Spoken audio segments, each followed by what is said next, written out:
महोदय, महिलाएं दुनिया के अधिकतर भाग में, विशेष रूप से तीसरी दुनिया के देशों में, दूसरे दर्जे की नागरिक मानी जाती हैं।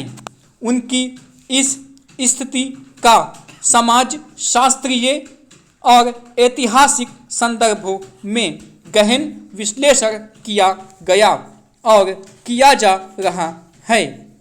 उनकी स्थिति बेहतर बनाने के अनेक तरीके बताए जाते हैं, लेकिन इन सब के बावजूद महिलाओं की स्थिति में कोई गुणात्मक मौलिक अंतर नहीं आया है। इस संदर्भ में समाज के उन वर्गों की बात करना निरर्थक है जहां परिवर्तन की हवा बहुत पहले चल चुकी थी। यह संदर्भ बहुसंख्यक महिलाओं से संबंधित है। वास्तव में इस पूरी स्थिति का केंद्र बिंदु है महिलाओं का अपनी वस्तु स्थिति से अनभिज्ञ होना। आमतौर से महिलाओं को यही समझाने का प्रयास किया जाता है कि उनकी श्रेष्ठता की कसौटी उनका दैहिक सौंदर्य है। इसे ज़्यादा से ज़्यादा मोहक और आकर्षक बनाया जाए। यह परिप्रेक्ष्य पूरी स्थिति को बदल देता है। यही कारण है कि विकास और चेतना के अनेक गहन प्रयासों के बावजूद वे उनसे अछूती हैं।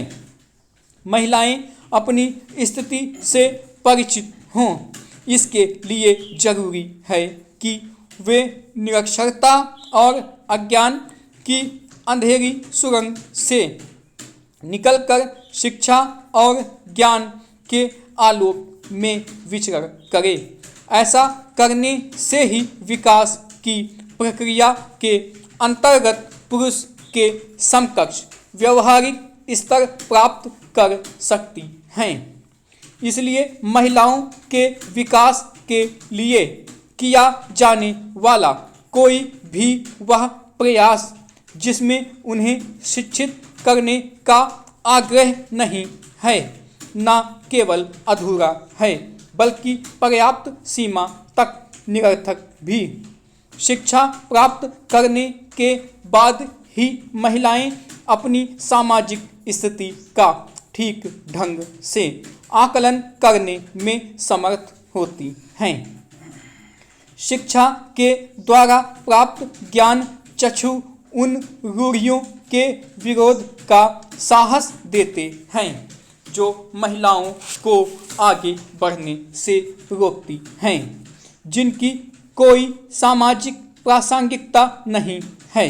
जब तक महिलाएं शिक्षित नहीं होंगी, तब तक उनके विकास के लाभ उन तक नहीं पहुंचेंगे और न ही उन्हें उन प्रावधानों की जानकारी मिलेगी जो उनके हितों को सुरक्षा एवं संरक्षण प्रदान करने के लिए बनाए गए हैं। इसलिए यह सामाजिक अनिवार्यता है कि महिलाओं को शिक्षित करने वाले समस्त कार्यक्रमों को सामाजिक विकास की शर्त के रूप में देखा और समझा जाए। आमतौर पर घर परिवार संबंधी निर्णय में महिलाओं की उपेक्षा की जाती है।